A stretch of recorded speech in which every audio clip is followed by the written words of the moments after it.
तो इस नए चैनल पर आप सबका स्वागत है और मुझे बहुत खुशी है कि इस बातचीत के लिए आप यहाँ पर आए। मैं सोच रहा था कि किस टॉपिक से हम शुरू करें। बहुत सारे सुझाव थे, मेरे मन में भी थे। अंत में तय हुआ कि कोई ऐसा टॉपिक ले जो बहुत ही बेसिक सा हो, जो हर व्यक्ति के लिए ज़रूरी हो, जिसका महत्व हो। और मुझे पता नहीं क्यों, अगर मैं सोचता हूँ कि इस चैनल की शुरुआत मैंने क्यों की, इसका पर्पस क्या है, अगर एक पर्पस तय करना हो, बाकी पर्पस तो सारे होते ही हैं। प्रसिद्धि की चाह भी एक पर्पस हो सकता है, इसका सबके मन में होता है, तो मेरे मन में भी होगा ही। लेकिन अगर मैं सोचूं कि इसका दरअसल एक ईमानदार पर्पस क्या है इस चैनल का, तो मुझे लगता है कि मैं अपने कंट्रीब्यूशन के तौर पर यह चाहता हूं कि हमारा समाज सोचने विचारने की प्रक्रिया में बेहतर समाज बने। हम एक सेंटिमेंटल समाज के रूप में ना हो, हम एक इंटेलेक्चुअल समाज भी तो हों। सामाजिक चर्चाओं में, विमर्शों में थोड़ी गहराई हो, चिंतन बेहतर हो। हम अफवाहों से क्यों बहें। इसलिए सोचा कि पहला टॉपिक क्यों ना यही रखें कि सोचा कैसे जाए, फैसले कैसे किए जाए। मैं क्लास में एक कहानी अक्सर सुनाता हूं पंचतंत्र की, थोड़ा बदल के सुनाता हूं। पंचतंत्र आप जानते हैं, विष्णु शर्मा का एक कहानी संकलन है प्राचीन काल का। उसमें कई ऐसी कहानियां हैं जो हमें नॉर्मल लाइफ के बारे में, सामान्य जीवन के बारे में एक लेसन देती हैं, सीख देती हैं। उसमें एक कहानी का नाम था, अगर मुझे ध्यान है, मैं स्कूल में पढ़ता था, उसका नाम था पंडित की बकरी। कहानी थोड़ी सी अलग थी, मैं उसे थोड़ा सा अलग करके आपको सुनाता हूं ताकि आज के परिवेश में उसका महत्व ज्यादा समझ में आए। कहानी ये है, मैं फिर बता रहा हूँ, कहानी में बदल के सुना रहा हूँ ताकि बाद में कोई हमला ना करे कि नहीं कहानी तो ये थी, बदल कैसे दी। उस कहानी में ये था कि एक पंडित जी बकरी खरीद के जा रहे हैं। 3 लोगों को लालच है कि बकरी खाएंगे हम। उनको बेवकूफ बनाने के लिए एक ने कहा कि कुत्ता कहाँ ले जा रहे हो, एक ने कहा कि आप कौन सा पशु बताया, मेरा 3 पशुओं के नाम बोले कि ये कहाँ ले जा रहे हो, वो कहाँ ले जा रहे हो। उन्हें कंफ्यूजन हो गया कि जरूर कोई बहुरूपी जानवर है, तो छोड़ के भाग गए। मैं इस कहानी को थोड़ा सा मोल्ड करके सुनाता हूं कि एक बार एक आदमी एक छोटा सा बछड़ा खरीद के जा रहा था, सुंदर सा, और 3-4 चोरों की नजर पड़ी। उनका मन हुआ कि काश ये बछड़ा हमें मिल जाए, सस्ता मिल जाए, आधे दाम पे या उससे कम पे मिल जाए, तो क्या करें। तो उन्होंने एक साजिश की। बारी बारी वो उस व्यक्ति से रास्ते में मिले। पहले एक व्यक्ति मिला एकदम सीरियस चेहरा बना के। उसने कहा, अरे पंडित जी, बकरी कितने की ली। पंडित जी ने कहा, यार ये तो बछड़ा है, बकरी थोड़ा ना है। तो वो बड़े अच्छे से हंसा, उसने कहा ये बछड़ा है। अच्छा, इतना कह के मुस्कुराते हुए निकल गया वहां से। पंडित जी को लगा अजीब गधा आदमी है, फिर देखा है तो बछड़ा ही। उसका उतना ही काम था, किया और निकल गया। अब वो आगे चल रहे हैं, करीब 100-200 मीटर के बाद एक दूसरा आदमी अलग जगह से आया। इनके बीच में आपस में साठगांठ है, ये इनको नहीं पता है। दूसरा आदमी आया और आते बोला, वाह पंडित जी, कितनी मोटी बकरी है, एकदम बछड़ा लग रही है देखने में तो। अब इसको लगा कि ये तो मामला फंस गया। ध्यान से देखा, बोला नहीं यार, मैं तो बछड़ा ही लाया हूं। बोला वही तो मैं कह रहा हूं, देखने में लग रहा है एकदम, लेकिन है मोटी बकरी। ये कह के वो भी निकल गया। फिर 1 किलोमीटर बाद तीसरा मिला और उसने कहा, पंडित जी बस ऐसी ही बकरी चाहिए मुझे भी, कहाँ मिलेगी ऐसी बकरी। उसने कहा, फिर पंडित ने फिर थोड़ा धमकाते हुए कहा कि यार ये बछड़ा है भाई। लेकिन अब वो दबाव कम बना रहा था, वो खुद दबाव में था। तो वो भी ठहाका मार के ऐसा बोला, बछड़ा ऐसा होता है, अच्छा, ये करके चला गया। और फिर चौथा आदमी जो असली था उनका मास्टरमाइंड, चीफ कॉन्स्पिरेटर, फिर वो आया पैसे गिनते हुए। उसने कहा, अरे अरे अरे, ऐसा ही बकरा चाहिए, ऐसी बकरी चाहिए, कितने की मिलेगी, कितने की मिलेगी। तो पंडित जी को लगा मुझसे बहुत बड़ी गलती हो गई है, मैं तो बकरी खरीद के ले आया बछड़े के नाम पे या बछिया के नाम पे। फिर लगा घर जाऊंगा, घर पे पिटूंगा, इससे अच्छा नुकसान कम कर लेता हूं। तो एज्यूम कीजिए कि उस जमाने में 100 रुपए के आसपास का लिया था, तो उन्होंने बताया कि मैंने 100 का लिया है। 100 का? बकरी तो 20 रुपए की आ जाती है। लेकिन ये तो तंदुरुस्त है, अगर आप चाहें तो मैं इसके बदले आपको 40 रुपए दे सकता हूं। और पंडित जी को लगा कि यार चलो 60 का नुकसान सही, कम से कम 80 का तो नहीं होगा। और 40 का उसको दिया और खुश होकर घर लौटे कि बच गया आज तो। अब ये जो पंचतंत्र की कहानी है, ये इसलिए है कि जब हम जीवन में निर्णय करते हैं तो हमारे पास बहुत सारे ऊट पटांग से इनपुट्स आते हैं, और यदि आप बहुत समझदार इंसान नहीं हैं तो इस बात का पूरा खतरा है कि कोई ना कोई कभी ना कभी आपको बेवकूफ बना ही देगा। और हम जिस दौर में हैं, हम तो व्हाट्सएप यूनिवर्सिटी के दौर में हैं। सारा ज्ञान ही वहां से आता है। सोशल मीडिया, आप लोग मोबाइल फोन के मरीज हो चुके होंगे मेरे ख्याल से। मैं भी आधा मरीज हूं, आप भी होंगे ही। आप तो नई जनरेशन के लोग हैं, ज्यादा मरीज होंगे। बिना वजह के मोबाइल फोन खोल लेते होंगे, फिर उस पर करते रहते होंगे ऐसे ऐसे। रील देख रहे हैं तो रील ही देख रहे हैं, शॉर्ट्स देख रहे हैं तो शॉर्ट्स ही देख रहे हैं, मन ही नहीं भर रहा है। फोन देखते देखते थक गए और फोन रखा, और 1 मिनट के बाद फिर फोन उठा लिया कि थक गए हैं। क्योंकि डोपामाइन रिलीज होता है आजकल फोन देखने से। ये एडिक्शन है, खतरनाक एडिक्शन है। और हर वीडियो में कुछ ना कुछ मैसेज कन्वे हो रहा है। इंफॉर्मेशन इतनी ज्यादा कभी नहीं आई हमारे आसपास जितनी आजकल आ रही है, और वो भी ऑडियो विजुअल फॉर्मेट में आ रही है। अखबारों के दौर में लिखित सूचना आती थी, केवल साक्षर लोग पढ़ते थे, बाकी पढ़ते ही नहीं थे। आज के दौर में ऑडियो है, विजुअल है, टेक्स्ट है, हर भाषा में है। कोई व्यक्ति बच ही नहीं सकता। और अगर किसी समूह के पास ताकत हो, उसके पास 10,000 ऐसे बेरोजगार हों जिनको काम दिया जाए कि दिन में 500-500 मैसेज भेजने, हर मैसेज के बदले 2 रुपए मिलेंगे, तो कोई समूह पूरे समाज को अपने तरीके से सोचने के लिए मजबूर कर सकता है।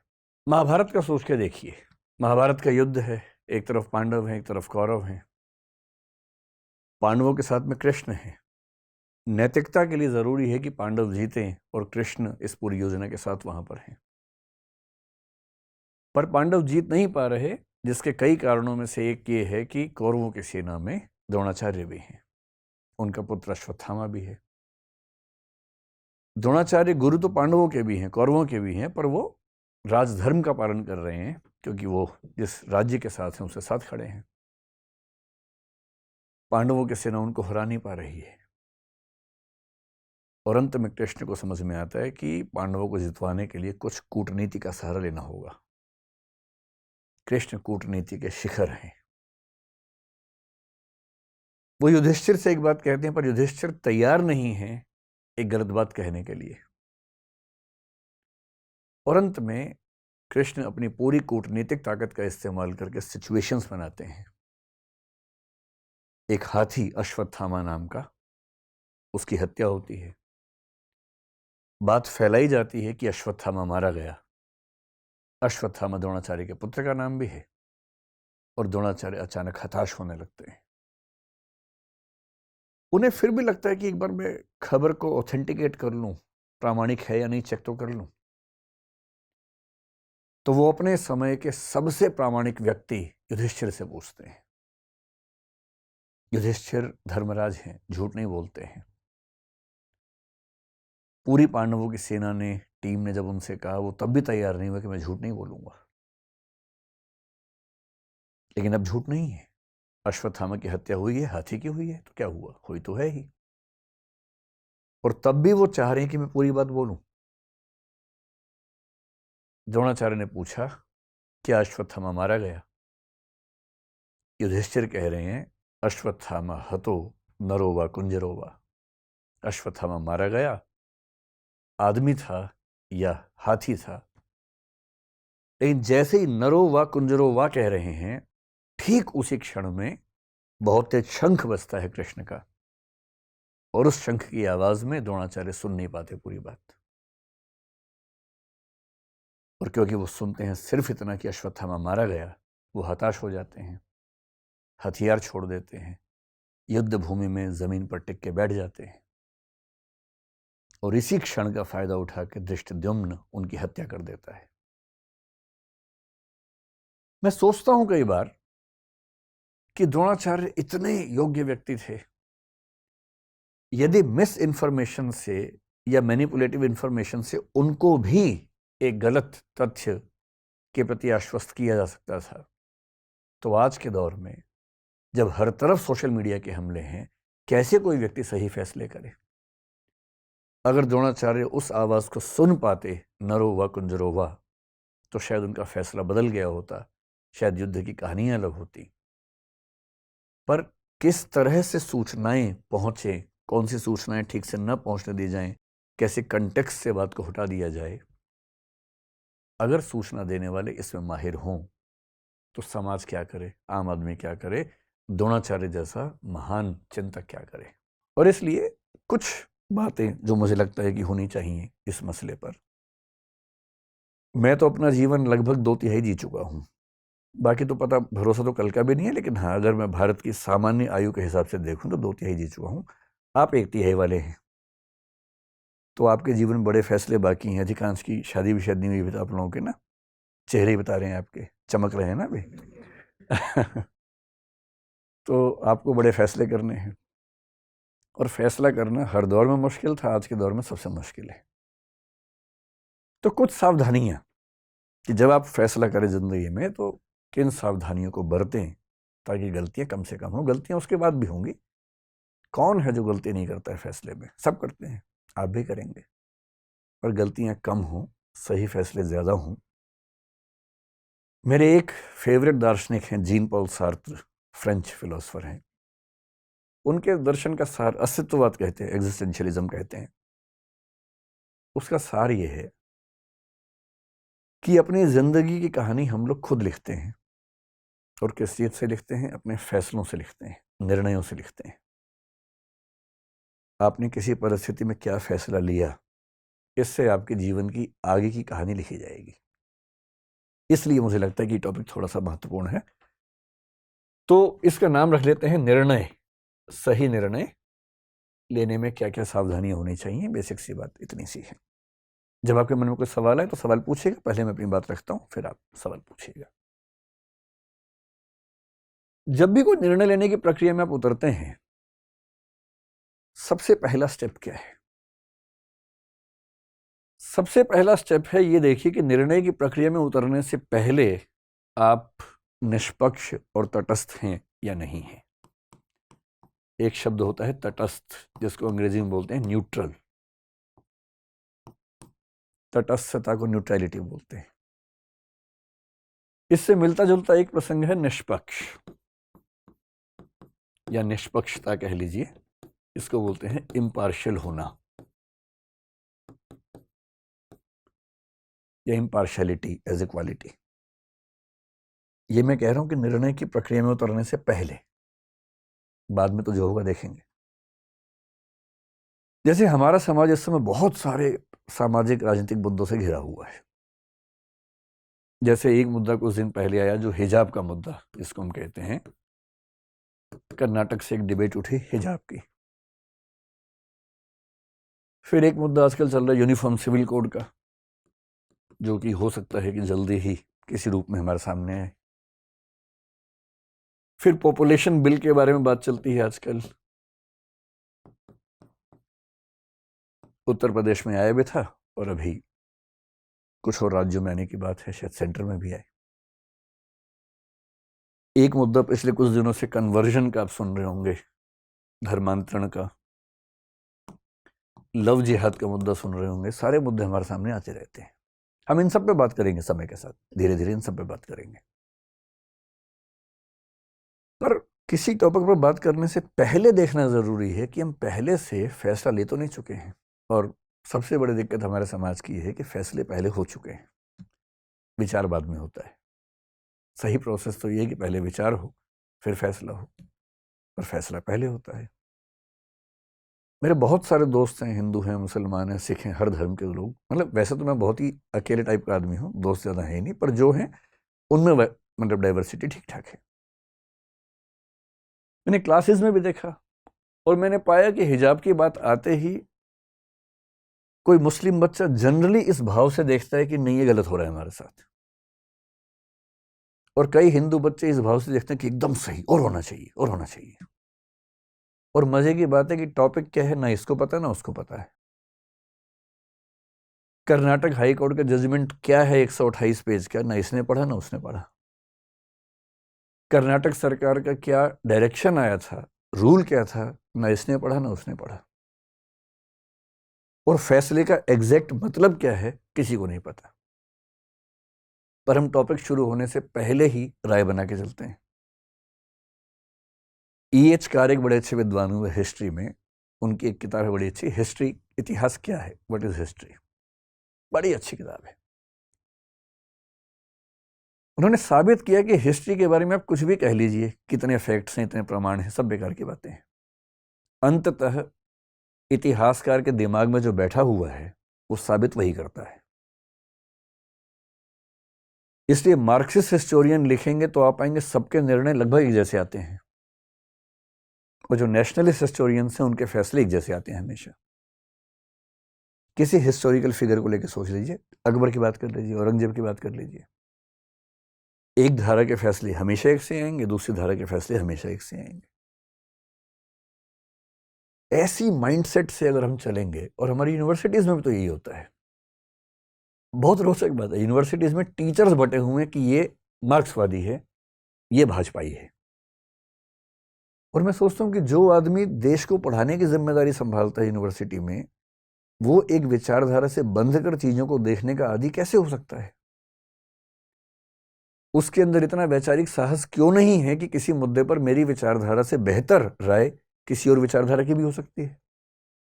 ये साहस क्यों नहीं है? और इसलिए जो बात यूनिवर्सिटीज तक में मिस होती है तो समाज में तो कहां से आएगी?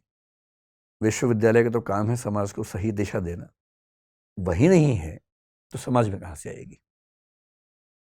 पहले कोशिश कीजिए न्यूट्रल होने की, तटस्थ होने की, कि मुद्दे को समझने से पहले ना मैं इस तरफ हूं ना मैं उस तरफ हूं।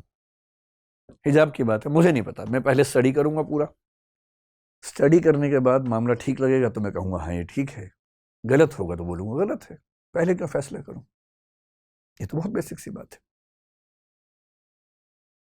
न्यूट्रलिटी ही जब रियल सिचुएशंस में आती है उसको बोलते हैं निष्पक्षता, impartiality in the specific situations. और ध्यान रखना है, निष्पक्ष नहीं रह पाने के भी दो तरीके होते हैं। निष्पक्ष का मतलब है कि भाई मैं एक्स और वाई के झगड़े में ना एक्स की तरफ हूं ना वाई की तरफ हूं। जैसे मान लीजिए दो बच्चों में झगड़ा हो जाए और उनमें से दोनों की मम्मियां नीचे आ जाएं। जनरल परसेप्शन ये है कि मम्मी बच्चों के झगड़े में अपने बच्चे का पक्ष लेगी। ये ऐसा नहीं कि सोशल कंस्ट्रक्ट की बात हो रही है, बायोलॉजिकल लेवल बात चल रही है, क्योंकि मदर्स का लव आमतौर पे अनकंडीशनल माना जाता है। और ये बात मैं जो कह रहा हूं मैं अफवाहों के बेस पे नहीं कह रहा हूं, एरिक फ्रॉम बहुत बड़े मनोवैज्ञानिक है, उनकी किताब है द आर्ट ऑफ लविंग, उसके बेस पे कह रहा हूं। मदर्स का लव आमतौर पर अनकंडीशनल होता है कि मेरा बच्चा परेशान है तो फिर मैं अपने बच्चे के साथ हूं, मुझे विचारधाराओं से, राष्ट्र, समाज, राजनीति, इन सबसे मतलब नहीं, मुझे बच्चे से मतलब है।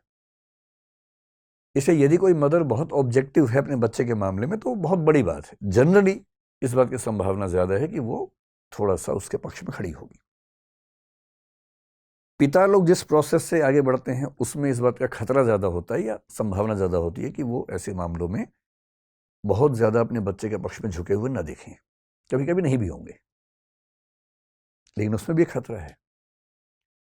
कभी कभी हम खुद को इम्पार्शियल दिखाने के लिए दूसरे पक्ष के पक्ष में झुक जाते हैं। आपने कई पिताओं को देखा होगा कि दो बच्चों में झगड़ा हुआ, उनमें से एक उनका है, जाति अपने वाले को मारना शुरू करते हैं सीधा कि तू नहीं बदमाशी की होगी, आदत दिखाने के लिए देखो मैं कितना निष्पक्ष हूं। ये निष्पक्षता नहीं है। निष्पक्ष होने का मतलब ये नहीं है कि अपने पक्ष के विरुद्ध खड़े ही हो जाना है हमेशा, और निष्पक्ष होने का मतलब ये भी नहीं है कि दूसरे पक्ष के विरोध में खड़े हो जाना है। जाके सुनना है, दोनों बच्चों की बात सुननी है कि हाँ बेटा तुम बताओ क्या पर्सपेक्टिव है, तुम बताओ क्या पर्सपेक्टिव है, उसके बाद जो सही फैसला हो करना है। क्यों मैं दूसरे बच्चे के सामने साबित करने के लिए कि मैं निष्पक्ष हूं अपने बच्चे को पीटना शुरू कर दूंगा? इसलिए जब भी किसी मुद्दे पर बहस करनी हो ना, आपके सामने फैसले आएंगे कि शादी इससे करूं कि इससे करूं। पहले से नहीं बना लेना दिमाग में, पहले सब बातों को जान लेना है। निष्पक्ष रहिए, तटस्थ रहिए, सब पक्षों को जानिए, फिर फैसला कर लीजिए। उससे ही पूछिए कि उसकी चॉइस भी है कि नहीं है। ऐसा थोड़ा सिर्फ आपकी चॉइस का मामला है, उसकी भी तो होनी चाहिए। तो ये पहला स्टेप है कि आप जब किसी प्रोसेस में उतरें तो पहले कोशिश कीजिए कि राय पहले से ना बनी हो, क्योंकि फैसला पहले कर लिया फिर तो बेकार की बात है ना। फैसला पहले ये कि हिजाब तो होना ही चाहिए, फिर आपने विचार करना शुरू किया और आप ढूंढ रहे हैं चुन चुन के वो तर्क जिससे वही साबित हो जाए जो पहले ही आपके मन में साबित हो चुका है। फिर काहे का आप विचार विमर्श कर रहे हैं? ये पहला स्टेप है। अब आगे बढ़ते हैं। अब इसकी नंबर 2 हो गई यहां से, ठीक है। तो जब हमें शुरुआत का प्रोसेस समझ में आया, अब प्रोसेस ये है कि जब हम जजमेंट की तरफ बढ़ेंगे तो हमें क्या क्या जानना है उस मुद्दे पर फैसला करने से पहले। तो सेकंड स्टेप है जो आपका इनपुट है। इनपुट कलेक्शन कैसे होना चाहिए? इनपुट का मतलब वो सारी जानकारी है जिनके बेस पर आप फैसला करेंगे, है ना। आपकी भाषा में कि वो लड़का कैसा है, वो लड़की कैसी है, उसके बारे में 10 जानकारी जुटा लेनी है पहले। तो जो इनपुट्स आप लेंगे, पहली बात तो इनपुट्स एडिक्वेट होने चाहिए, नहीं तो क्या होगा, अश्वत्थामा तो इसके बाद का लिया ही नहीं। अगर उसके बाद भी सुन लिया होता तो शायद वैसा ना होता। तो हड़बड़ी में फैसला नहीं करना है, पहले इनपुट पर्याप्त लेना है। और एक नियम होता है नेचुरल जस्टिस का। हमारे सुप्रीम कोर्ट ने मेनका गांधी केस, बहुत फेमस केस है 1978 का, आर्टिकल 21 के बारे में है, उसमें बड़ी अच्छी बात कही। आप लोग क्योंकि शायद यूपीएससी की तैयारी भी करते हैं आप में से अधिकांश लोग, तो आप जानते होंगे कि 1973 में संविधान के मूल ढांचे का कंसेप्ट आया था 24 अप्रैल को केशवानंद भारती केस में। उसके बाद से सुप्रीम कोर्ट ने बीच बीच में कुछ फैसलों में यह बताना शुरू किया कि यह चीज भी संविधान का मूल ढांचा है। मेनका गांधी केस में जिक्र करते हुए बात आई कि जो आर्टिकल 14 है संविधान का, जो कहता है कि समानता का अधिकार है, उसमें लिखा भले ना हो पर उसके अंदर निहित है पर्याप्त सुनवाई का अधिकार, राइट टू एडिक्वेट प्रेजेंटेशन या रिप्रेजेंटेशन। इसका मतलब कोई भी अदालत, कोई भी कमीशन, कोई भी अथॉरिटी, वो पासपोर्ट अथॉरिटी के बारे में था, पासपोर्ट ऑफिसर के बारे में था, कोई भी सरकारी अधिकारी किसी व्यक्ति का पक्ष सुने बिना, यानी कि दूसरा पक्ष सुने बिना कोई फैसला नहीं कर सकता है। ये जरूरी है और ये संविधान का मूल ढांचा है। सरकार का कोई भी अधिकारी आपके खिलाफ कोई फैसला बिना आपको सुनवाई का मौका दिए कर ही नहीं सकता है। हाँ, सुनवाई का मौका दे, आप कहें कि मुझे कुछ कहना ही नहीं है तो कर सकता है, पर आपको चांस मिलना चाहिए। अगर आपने एक पक्ष को सुना और दूसरे पक्ष को सुना ही नहीं, है ना, एक फर्स्ट पार्टी है, सेकंड पार्टी है, और कई बार क्या होता है चीजें इतनी अलग होती हैं, एकदम अलग हो जाती है। जैसे मुझे ध्यान है एक बच्चे की कहानी, एक फादर और उसके बच्चे की कहानी। एक बच्चा मुझे एक बार मिला, हमारे ही एक मतलब दोस्त के परिवार का बच्चा। बात करते, मुझे बच्चों से बात करना बड़ा अच्छा लगता है, बच्चों को भी जनरली मुझसे बात करना अच्छा लगता है, हमारी अच्छी छनती है बच्चों के साथ। तो मैंने उससे हालचाल पूछा, फिर मैंने कहा और बताओ लाइफ में क्या चल रहा है। तो बच्चे अपने अफेयर वफेयर सब मुझे बता देते हैं बहुत जल्दी, 5-10 मिनट के अंदर सब ओपन हो जाते हैं, फिर सब बताते रहते हैं। तो खैर वो तो दूसरी बात थी। उससे मैंने पूछा कि बताओ बेटा सब चल रहा है जीवन में, तो उसने सब बताया, सब बातें। बात करते करते अचानक मुझे फील हुआ कि वो अपने बाप को लेकर बहुत नाराज है। तो मैंने कहा कि क्या हुआ? बोला देखो मेरे स्कूल में ट्रिप जा रहा है, सारे बच्चे जा रहे हैं, मैं ही नहीं जा रहा, पापा ने मना कर दिया। मैंने कहा यार पापा ने क्यों मना किया होगा? क्योंकि ज़्यादा खर्चा भी नहीं था, उसके पापा की इनकम को देखते हुए खर्चा भी ऐसा नहीं था कि ना कर पा रहे हो। वो इतना गुस्से में था, बोला मुझे तो लगता है कि नाले से उठा के लाए थे मुझे। क्योंकि सारे बच्चे जा रहे हैं, मैं अच्छा बच्चे बहुत जल्दी फैसला करते हैं कि नाली के पास से आए हैं और नाली पता नहीं क्यों चुनते हैं, सड़क के पास से बोल दे रही, नाली ही चुनते हैं सब बच्चे कि नाली के पास से लाए गए थे। या तो अपना हुलिया देखते होंगे शीशे में, उसको देख के ज़्यादा क्लोज लगता होगा कि नाली के पास से आए।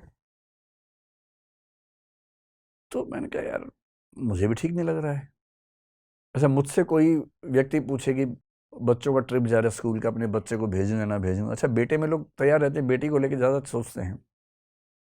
मेरी सलाह हमेशा होती है कि ज़रूर भेजो, क्योंकि परिवार में आप सिखा ही नहीं पाएंगे जो ट्रिप पर सीखने का मौका मिलेगा।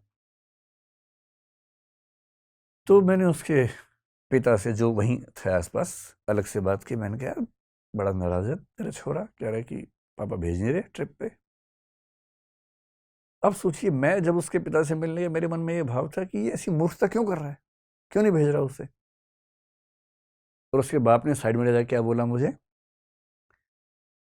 बोला सर दिक्कत क्या है, डॉक्टर ने मना किया है, इसके हार्ट में प्रॉब्लम है।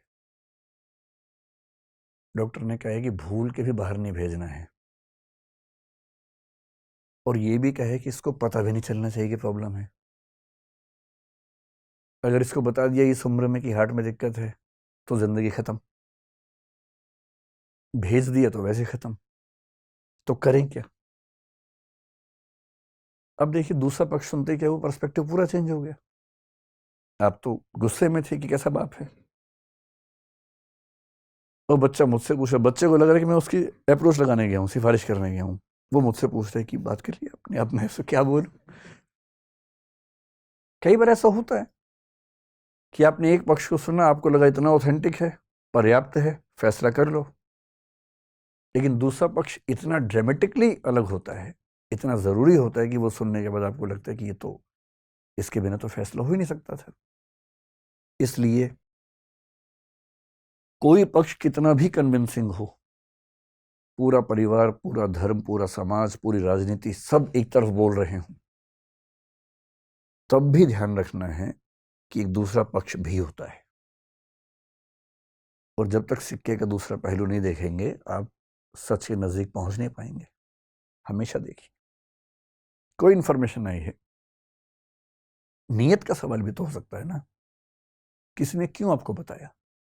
कोई आपको कहे कि तुम जानते हो तुम जिसको पसंद करते हो आज कहाँ घूम रहा था, आप कहना अच्छा बता दो, पहले बता दो पूरा, तुम सूचना ले लीजिए, क्या दिक्कत है। फिर सोचिए कि ये बताने क्यों आए इतनी दूर से ऑटो खर्चा करके, हो सकता है तीसरा उम्मीदवार हो ये भी तो हो सकता है भाई। एक डाउट का स्पेस तो रहता ही है ना, आप इतना प्रिकॉशन तो लेंगे ही ना, ऐसे कैसे फैसला कर लेंगे किसी के बारे में एक सेकंड में। और जब तक तय ना हो कि वो व्यक्ति गलत है, तब तक उसको दोषी नहीं मानना है। हम बहुत जल्दी कोशिश करेंगे नार्को, पॉलीग्राफ, ये सब समझेंगे, इसके पीछे की फिलॉसफी क्या है, क्या सिस्टम्स हैं, कानून का बुनियादी सिद्धांत क्या है। 1000 अपराधी भले छूट जाएं, एक भी निर्दोष को सजा नहीं होनी चाहिए। मोजेस मेमोनाइट नाम का एक दार्शनिक था, यहूदी दार्शनिक, उसका कथन है। और दुनिया के सारे सभ्य देश इसी उसूल पे चलते हैं। और इसका सिंपल मतलब यह है, जब तक साबित ना हो जाए कि कोई अपराधी है, उसे अपराधी नहीं मानना है, वरना आपकी जिंदगी खराब हो जाएगी। आप सब पे शक करते रहेंगे, सब पे संदेह करते रहेंगे, लोग आपसे बात करना बंद कर देंगे।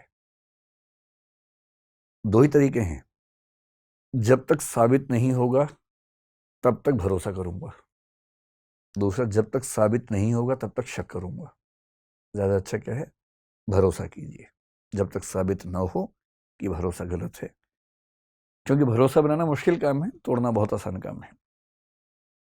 अब जब इतना कुछ हो गया, आपने नेचुरल जस्टिस भी देख लिया, एडिक्वेट आपके पास फैक्ट्स हैं, पक्ष विपक्ष में हैं, दोनों तरफ के हैं, वो सब देख लिए, तब सवाल आता है कि अब हमें जजमेंट करने की ओर बढ़ना है। और जजमेंट करते समय हमें किन किन गलतियों से बचना है। एक वर्ड होता है, आपने एक शब्द मतलब वो एक विषय का नाम सुना होगा, लॉजिक, सुना है?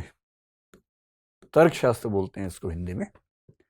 Logic is a part of philosophy, philosophy की कुछ ब्रांचेस हैं, उनमें से एक का नाम लॉजिक है।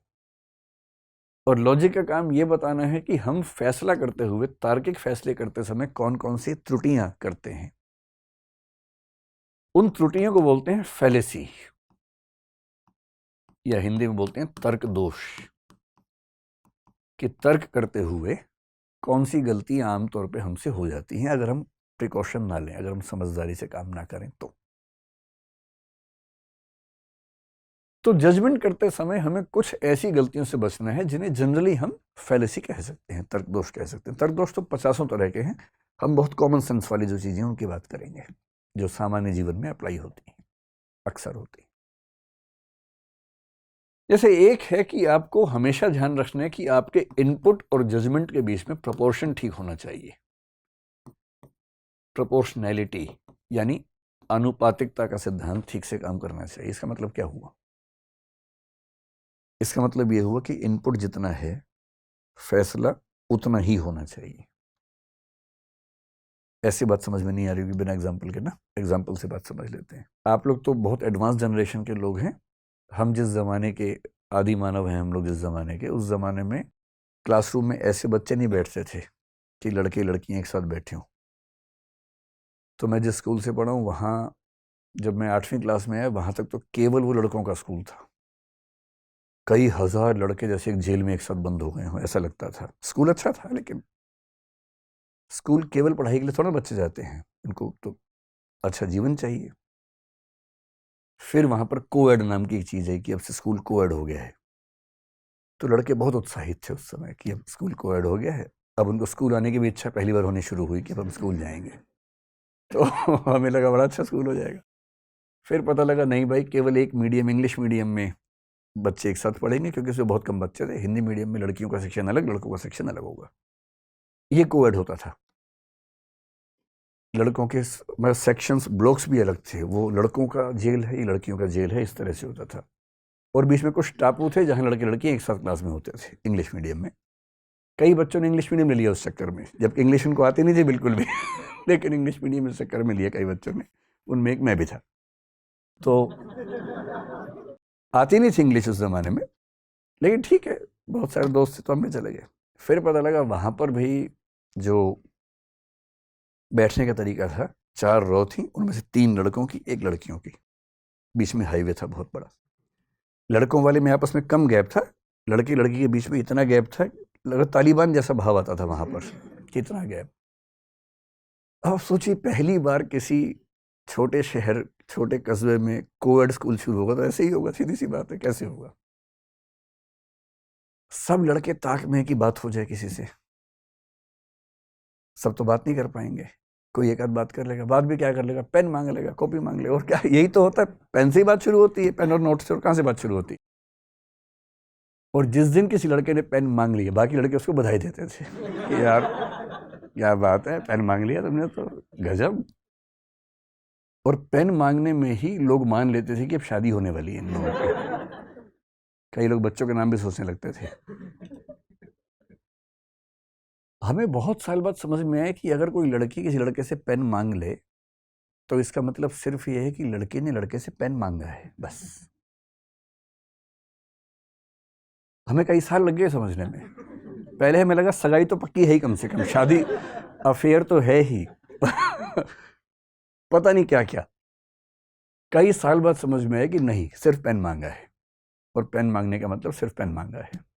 मैं अपनी क्लास में एग्जाम्पल खूब दे के समझाता हूँ बच्चों को, ताकि वो भी थोड़ा ठीक से सोचे समझे। क्योंकि दिमाग कैसे काम करता है कि 3-4, जैसे आप लोग साथ साथ बैठे ना, आपके दिमाग भी खुले होंगे, हमारे तो बहुत बंद थे दिमाग उस समय।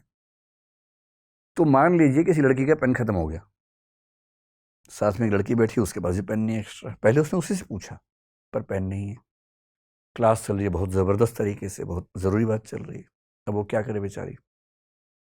तो आसपास 2-3 लड़के बैठे थे, उनमें से किसी एक से उसने कहा कि पेन है क्या? तो वो लड़का तो पेन एक्स्ट्रा ला ही रहा था बहुत दिनों से कि कभी चांस मिले तो मैं पेन दूं। तो खटाक से पेन दिया उसने। बच्चे तो अपना पेन भी दे देते हैं कि हाँ है ना, लो तुम ये लो। हम तो वैसे ही आगे थे क्लास में। अब उन बच्चों में क्लास के बाद बात चल रही कि इसी से क्यों मांगा, क्योंकि वहां तो 3 लोग बैठे हुए थे। इसी से मांगा यानी कुछ खास बात है। और पूरा शास्त्रार्थ चल रहा है, क्योंकि इसके पास एक कार है और बाकी दोनों बेकार हैं। फिर और चल रहा है, नहीं ये दिखने में अच्छा लगता है, नहीं ये, नहीं वो, नहीं वो। फिर अंत में किसी ने उससे पूछ लिया, इन लड़कों में से एक की बहन क्लासमेट थी, उस बहन को बीच में लाया गया कि तुम पूछ के बताओ क्या बात है। उसने पूछा कि तुमने यार पेन इसी से क्यों मांगा, 3 लोग बैठे थे। वो पता क्या बोलती है, किससे, कौन था? आप कह रहे कि ये 3 लोग थे, तुमने इनमें से इसी से पेन क्यों मांगा? बोली अच्छा ये तीनों थे क्या वहां? मैंने तो देखा ही नहीं, ऐसे मान लिया पेन दे दो भाई, मैं तो सोचा भी नहीं। और तब उन मतलब महाराज को पता लगता है कि वो चुने नहीं गए हैं, वो बाई चांस बैठे थे तो उनसे पेन मांग लिया गया है। तो आपकी उम्र में थोड़ा ज़्यादा होता है कि इनपुट को बहुत बढ़ा बढ़ा के देखने की आदत हम लोगों को होती है। तो इनपुट जितना है ना, फैसला उतना ही। अगर किसी ने कहा कि भाई पेन दे दो, यानी पेन मांगा है ना। कोई देख के मुस्कुरा दे, ऐसा भी होता है कभी कभी। लड़के लोग झेल नहीं पाते हैं, मुझे ऐसे केसेस क्लास में मिलते थे। एक लड़का आके बोल रहा है कि सर, एक लड़के ने शिकायत की किसी लड़के की कि ये गलत तरीके से बात करता। तो मैंने पूछा, बोला सर एक दिन मैं आया तो मुझे देख के मुस्कुराई, फिर मैं क्या करूं? अजीब हाल है भाई, कोई अगर आपको देख के मुस्कुरा दे, ह्यूमन मुस्कुराहट भी तो होती है।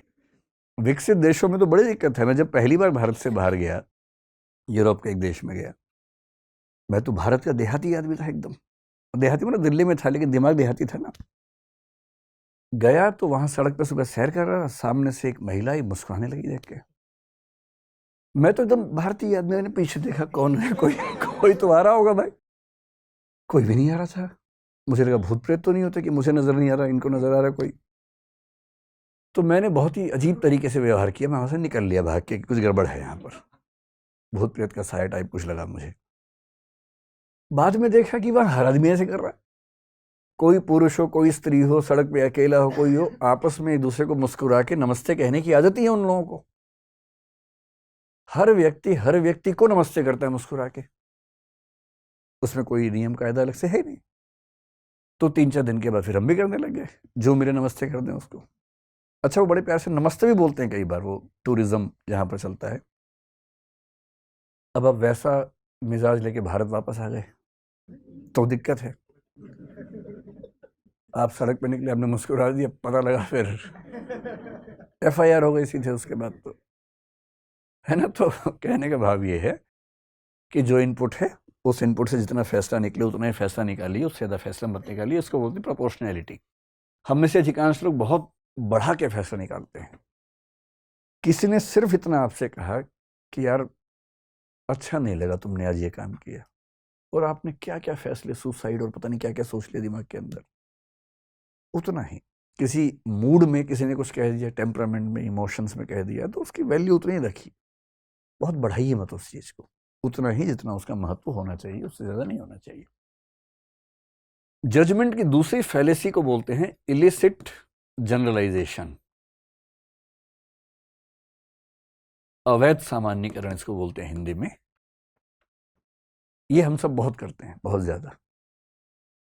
और मैंने ऐसे बहुत मासूम मासूम बच्चों को देखा है, छोटे बच्चे भी, जैसे पहली बार कोई पसंद आ गया उनको, मान लीजिए, स्वाभाविक सी बात है, ऐसा तो हो ही जाता है 10वीं 12वीं ग्रेजुएशन में। किसी को देखकर अच्छा लगना है तो बहुत स्वाभाविक है। अगर बिल्कुल नहीं ऐसा हो रहा है तो चिंता की बात है, और हो रहा है तो नॉर्मल बात है। और उसी मासूमियत में जाके उसने कह दिया कि आप मुझे बड़े अच्छे लगते हैं। और दूसरे व्यक्ति को ना मना करने की तमीज नहीं थी। भाई मना करने की भी एक तमीज होती है ना। आपको ठीक है उस रिलेशनशिप में नहीं जाना, तो कायदे से मना कर दीजिए। पर उसने कहा कि बेहतर होता कि एक बार आईना देख लिया होता मुझे कहने से पहले। इस बच्ची का दिल टूट गया, या बच्चे का दिल टूट गया, खतरनाक टूटा है। और इसने फैसला किया, दुनिया के सारे लड़के ऐसे होते हैं, दुनिया की सारी लड़कियां धोखेबाज होती हैं, अब किसी से नहीं बात करनी, अब जिंदगी भर अकेले ही रहेंगे। यह है जनरलाइजेशन। एक सैंपल है छोटा सा, एक व्यक्ति, पूरे कितने 800 करोड़ हो गए ना तो दुनिया में लोग, हाँ 8 अरब लोग हो गए। 800 करोड़ में एक ने आपको गलत तरीके से बोला, और आपने फैसला कितने के बारे में किया? अगर 400 मान लें आधे उसमें से, तो 400 करोड़ के बारे में फैसला आपने कर लिया। इसलिए अगर कभी ऐसा हो ना, जैसे सारे बिहारी ऐसे होते हैं, सारे हरियाणवी ऐसे होते हैं, सारे पंजाब के लोग ऐसे होते हैं, ऐसी बकवास जब भी कोई करे तो उसको बोलना नहीं, ऐसा नहीं होता है। आपने बिहार के 4 लोगों से बात की, हरियाणा के 4 लोगों से बात की, उसके बारे में पूरे स्टेट को नाप दिया एक ही बार में। ये भी तो हो सकता है कि वो वहां के एक्सेप्शंस हों, अपवाद हों, जो आपको मिल गए हों। सबके बारे में क्यों फैसला कर लेंगे? इसलिए बहुत ज़रूरी है कि फैसला करते हुए बहुत जनरलाइजेशन आपसे ना हो, बहुत बड़े फैसले आप ना करें, उतना ही करें जितना करने की ज़रूरत है। तीसरी फैलेसी क्या होती है कि हम लोग एक आपने शब्द सुना होगा, बाइनरी आजकल चलता है खूब।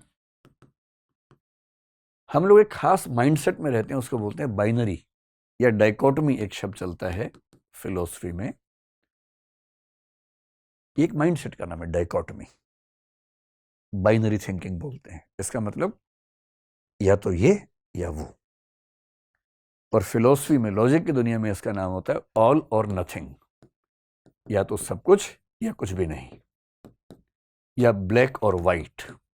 इसी का नाम है दूसरा, ब्लैक और वाइट। एक स्लिपरी स्लोप नाम का चलता है फैलेसी, कुछ कुछ इसके नजदीक है, लेकिन ये थोड़ा सा उससे अलग है। इसका मतलब क्या है कि हम चीजों का फैसला करते हुए या तो इस तरफ खड़े होंगे या इस तरफ खड़े होंगे, और हम ये सोचने को तैयार ही नहीं है कि इन दोनों से अलावा तीसरा या चौथा या पांचवा रास्ता भी हो सकता है। ये आदमी या तो अच्छा है या बुरा है, या ईमानदार है या चोर है, या वफादार है या बेवफा है। जबकि दुनिया में, रियलिटी में ऐसा कुछ नहीं होता है। एक ही आदमी ईमानदार भी होता है, चोर भी होता है। ऐसे कुछ लोग हैं जो ऑफिस के मामले में 100% ईमानदार होंगे, पारिवारिक मामले में चोर हो सकते हैं। परिवार में 100% ईमानदार हैं, ऑफिस में चोर एक नंबर के। ऐसे लोग होते हैं, बहुत होते हैं। हिंदी साहित्य में प्रेमचंद ने पहली बार यह समझाया हिंदी साहित्य को कि कोई कैरेक्टर सिर्फ अच्छा या बुरा नहीं होता है, अच्छा और बुरा होता है, और मामला केवल प्रपोर्शन का है। कोई 45% अच्छा है, 55 बुरा है, कोई 55 अच्छा है, 45 बुरा है, कोई 65-35 पे है, कोई 72-28 पे होगा, कोई 24-76 पे होगा। इसको हम बोलते हैं कॉन्टिन्यूम की अप्रोच। और कॉन्टिन्यूम का मतलब यह है कि जब आप फैसला करें, हमेशा किसी चरम पर ना रहें, किसी एक्सट्रीम पर ना रहें। मोदी जी अच्छे हैं, बहुत अच्छे हैं, बुरे हैं, एकदम बुरे हैं, ये ड्रामा नहीं करना है। क्या बोलना है? मुझे मोदी जी की ये पॉलिसीज बहुत अच्छी लगती हैं, ये ठीक लगती हैं, ये और ये ठीक नहीं लगती हैं। एक समझदार व्यक्ति की तरह बात करेंगे हम, क्यों एक बहे हुए व्यक्ति की तरह बात करेंगे उछल कूद के? और मोदी जी क्यों, कोई भी नेता हो, आप किसी एक व्यक्ति के अलग अलग पक्षों को अलग अलग स्तर पर देखने समझने के लिए क्यों तैयार नहीं होते? क्यों उसके बारे में पूरा एक ही फैसला कर देना हमेशा के लिए? और चौथी बात जो आपकी उम्र में ज्यादा मैटर करती है, वो ये कि जब भी कोई फैसला हो, हमेशा ध्यान रखना है कि जो भी डिसीजंस आपके हैं वो टेम्परेरी हैं। और इसलिए इतनी फ्लेक्सिबिलिटी हमेशा रखिए कि अगर कुछ नए और ऑथेंटिक इनपुट्स मिलते हैं तो आप अपनी राय, अपना निर्णय, अपना फैसला बदल सकें। कई बार हम इतने रिजिड होते हैं अपने फैसलों को लेकर, लगता कि एक बार कह दिया, लोग क्या कहेंगे, अब कैसे बदले अपनी बात को? यही तो साहस है। ये कह पाना कि मैं जो कह रहा था वो गलत था, आज मुझे लगता है कि मैं अपना ही बेहतर संस्करण हूं, अपना ही बेटर वर्जन हूं। मुझे अपना ध्यान है कि मैं बचपन के दौर में घोर दक्षिणपंथी रहा हूं। विश्वविद्यालय में गया तो काफी हद तक वामपंथ का असर मेरे ऊपर हो गया, और आज मुझे लगता है कि वो दोनों रास्ते गलत थे। अपनी नजर क्यों नहीं होनी चाहिए, अपनी निगाह क्यों नहीं होनी चाहिए? मैं क्यों किसी की निगाह के पीछे चलूं भाई? मैं क्यों किसी का फॉलोवर बनूं? अपनी निगाह से देखेंगे। ये कहने का साहस कि हाँ मैं गलत था। फिलोसफी की दुनिया में कांट एक बड़ा महान दार्शनिक हुआ है, बहुत महान। अगर मेरा सबसे प्रिय हो पश्चिम में तो कांट है। पहले वो रैशनलिज्म के रास्ते पर चला। रैशनलिज्म एक सेक्ट है, एक एम्पायरिसिज्म एक दूसरा सेक्ट है, बुद्धिवाद और अनुभववाद कहते हैं। वो बुद्धिवाद का दीवाना हो गया। इतने में एक अनुभववादी दार्शनिक ह्यूम को उसने पढ़ा, पागल हो गया एकदम कि अरे यार यही सही है। फिर बुद्धिवाद के एक दार्शनिक को पढ़ा, बोला नहीं यार ये नहीं, ये सही है। फिर ह्यूम से उसने कुछ चीजें सीखी, फिर बोला नहीं यही सही है। पेंडुलम की तरह बेचारा इधर इधर इधर इधर, और अंत में उसने घोषणा की दोनों गलत है, हम तो अपने रास्ते पर चलेंगे। और उसने उस रास्ते का नाम दिया समीक्षावाद या क्रिटिसिज्म या क्रिटिकल फिलॉसफी। मैं क्यों किसी का पीछे लग्गू बनूं भाई। और 20th सेंचुरी में, कांड तो 18th सेंचुरी में हुआ, 20th सेंचुरी में एक आदमी विटगेंस्टीन, इतना प्यारा आदमी हुआ, कैम्ब्रिज से वो जुड़ा हुआ था, लुडविग विटगेंस्टीन उसका नाम था। और टाइम पत्रिका ने 20वीं सदी के सबसे महान 100 लोगों में उसको स्थान दिया। उसकी फिलॉसफी बहुत मुश्किल है, समझना बड़ा मुश्किल काम होता है, लेकिन मैं जो बताना चाह रहा हूं वो जो रोचक बात उसके बारे में, उसने किताब लिखी, ट्रैक्टेटस नाम से किताब लिखी, बहुत फेमस हो गई किताब। इतनी फेमस हो गई कि उस किताब को बेस बनाकर फिलॉसफी में 2-3 स्कूल चल पड़े, पूरे पूरे सब उसके दीवाने हो गए। फिर वो घूमने चला गया, नदी के तट पे रहने लग गया। फिर वापस आया कुछ साल बाद और आके बोला कि मैंने उस किताब में जो भी लिखा था वो सब बकवास है, मैं खुद अपनी किताब को खारिज करता हूं। बाकी लोग बोले आप तो खारिज कर दोगे, हम तो उसी के बेस में पता नहीं कहां तक भवन बना चुके अपने अपने। उसने कहा नहीं, गलत है तो गलत है। मैंने बोला, उस समय वही समझ में आया, सब गलत है। और तब एक दूसरा सिद्धांत निकाला, अपने ही पहले सिद्धांत के खिलाफ दूसरा सिद्धांत। ये साहस कि जो मैंने फैसला किया है, एक समय के बाद हो सकता है कि पर्याप्त इनपुट्स ऐसे मिले कि मुझे ही समझ में आ जाए कि फैसला गलत था। और गलत था तो मैं गलत फैसला क्यों ढोता रहूं भाई? क्यों नहीं ईमानदारी से मान लूं कि हाँ ये गलती हुई, अब मैं उस गलती का निराकरण कर रहा हूं, मेरी राय पहले ये थी, अब मेरी राय ये है। और अभी भी गारंटी नहीं है कि हमेशा ही रहेगी राय, कल को बदल सकती है। हाँ, ह्यूमन रिलेशंस में आप नहीं कर सकते ऐसा बार बार, लेकिन सामाजिक मुद्दों पे, राजनीतिक मुद्दों पे तो कर ही सकते हैं। और इसलिए आज के दौर में अगर आप इन प्रिकॉशंस को ध्यान रखते हैं तो मेरा ख्याल है कि हम बेटर जज होंगे। जज बनना बहुत मुश्किल काम होता है, हम जज बनते बहुत ज़्यादा हैं। अपने मामले में वकील, दूसरों के मामले में जज तुरंत बन जाते हैं। लेकिन जजमेंटल होना जज होना नहीं है, जजमेंटल हुए बिना ठीक फैसला करना जज होना है। तो ये आज की चर्चा में जो करना चाह रहा था वो ये थी। आपके मन में कुछ सवाल इसको लेके उठ रहे हो तो पूछिए, उसको डिस्कस करें। जी बताइए। हेलो सर, मेरा नाम शिवशंकर शुक्ला है। सर, कभी कभी क्या होता है कि हम एक ही अवसर पे निर्णय लेने पे लगे होते हैं और बहुत सारे अवसर सेम टाइम पे हमारे हाथ से निकल जाते हैं। सरल भाषा में बोलो ना कि कई ऑफर आए हुए एक साथ और एक को चुनना है। मतलब जैसे लाइफ से ही रिलेटेड मान लीजिए, सेम टाइम पे जैसे बीटेक करें या फिर मेडिकल में जाएं या फिर बीए करें, या ऐसे मतलब बहुत सारे वो अवसर हो। और मान लीजिए हम एक निर्णय ले रहे हों और दूसरे, मतलब मैं सही से एक्सप्लेन नहीं कर पा रहा हूँ सही से। मतलब आप कहना चाह रहे हैं कि कभी कभी जिंदगी में ऐसा मोमेंट है जहां बार बार चांस नहीं मिलेगा फैसला करने का, आज नहीं, ही जैसे फैसला मान करना लीजिए है। कि एक ही अवसर है, मतलब एक अवसर पे हम लगे हुए हैं एक ही निर्णय लेने में कि नहीं हम इसी पे सोचेंगे, और बहुत सारे और हमारे जो चांसेस हैं वो पीछे छूट गए। तो फिर इस एक साथ कैसे लेके चला जाए नहीं सब? नहीं, वो तो छूटेगा ही ना। बैठिए बैठिए, देखिए वो तो छूटेगा ही। एक अरस्तु का नाम सुना है आपने? उसने इससे बड़ी अच्छी बात की। उसने कहा कि जब हम पैदा होते हैं तो पोटेंशियलिटी बहुत होती है हमारे अंदर, एक्चुअलिटी कुछ भी नहीं होती है। यानी जैसे आप छोटा बच्चा है, क्या बनेगा? इंजीनियर बन सकता है, डॉक्टर बन सकता है, प्लेयर बन सकता है, कुछ भी बन सकता है, जो चाहे बने। एक्चुअल भी कुछ भी नहीं बना है। धीरे धीरे वो जिंदगी के फैसले लेगा। जैसे मान लीजिए 10वीं क्लास के बाद उसने चुन लिया कि मैं ह्यूमैनिटीज पढ़ूंगा। अब ह्यूमैनिटीज पढ़ते ही अब वो डॉक्टर नहीं बन सकता, इंजीनियर नहीं बन सकता, साइंटिस्ट नहीं बन सकता, चार्टर्ड अकाउंटेंट नहीं बन सकता। अब वो हिस्टोरियन बन सकता है, पॉलिटिकल साइंटिस्ट बन सकता है, सोशियोलॉजिस्ट बन सकता है।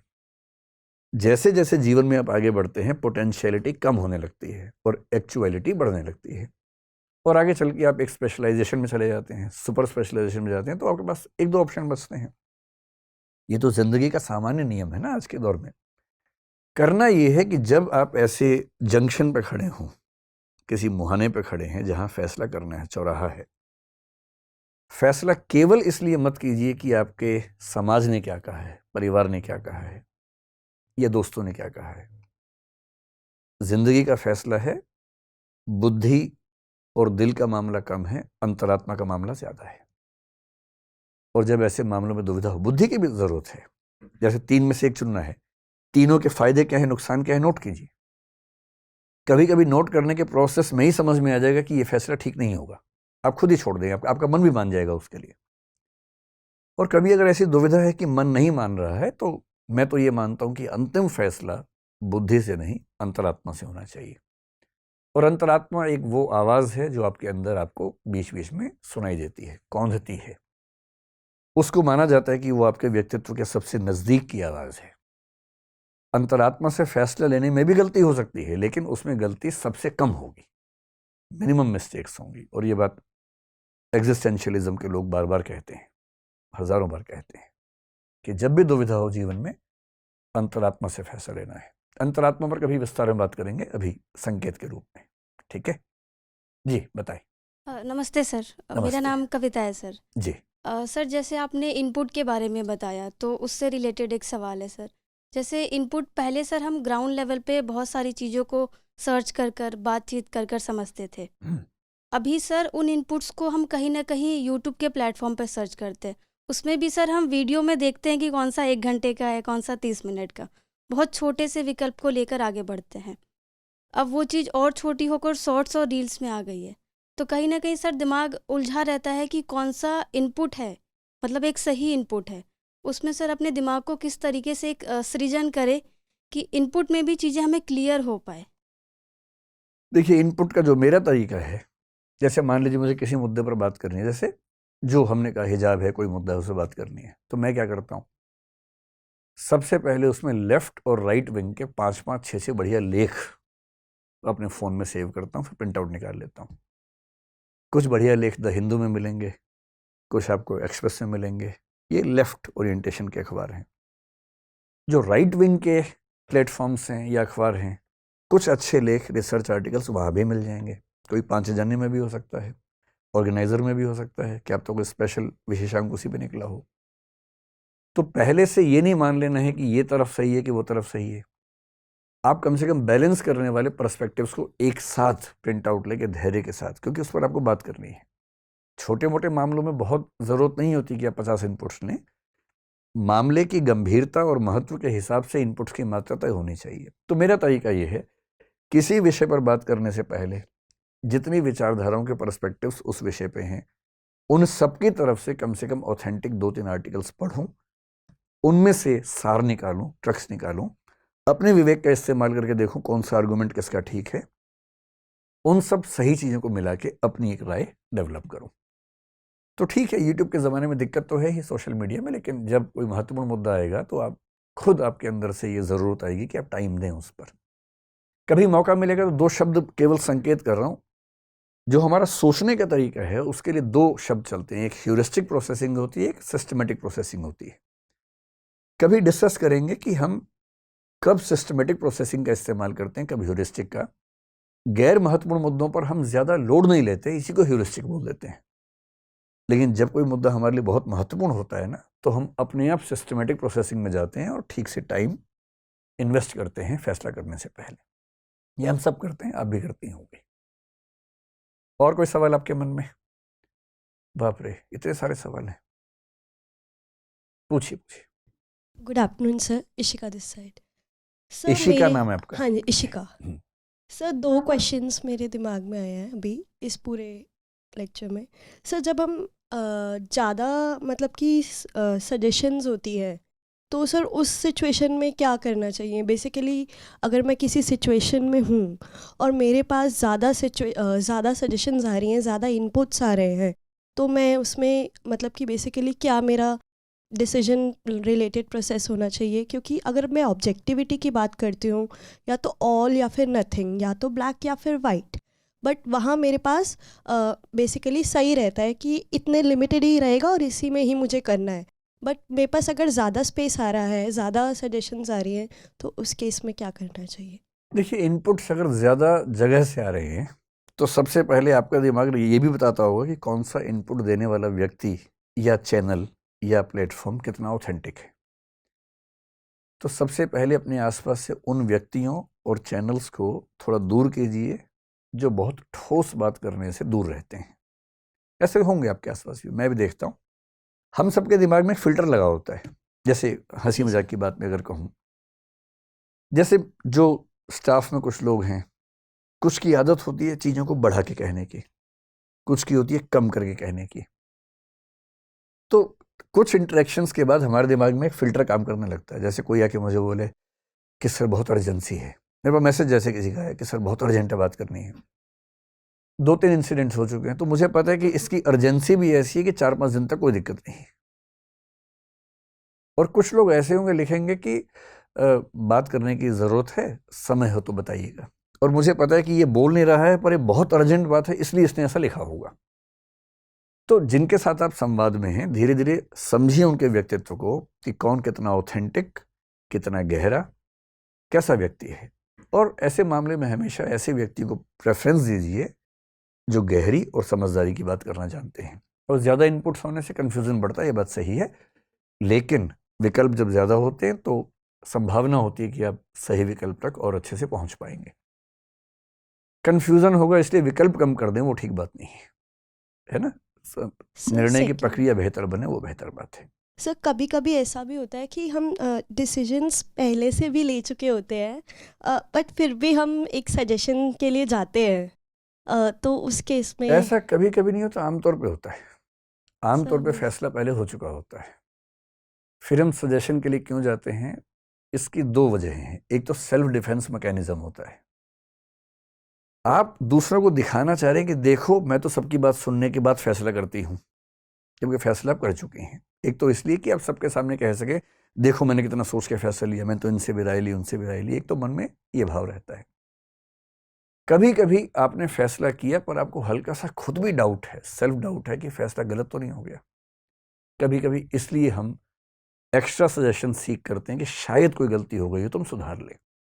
दूसरी बात है तो बढ़िया है, पहली बात है तो वो केवल इसलिए है कि आप सबको जस्टिफाई कर सके कि देखो मैंने तो पूछा था, इतनी बात है।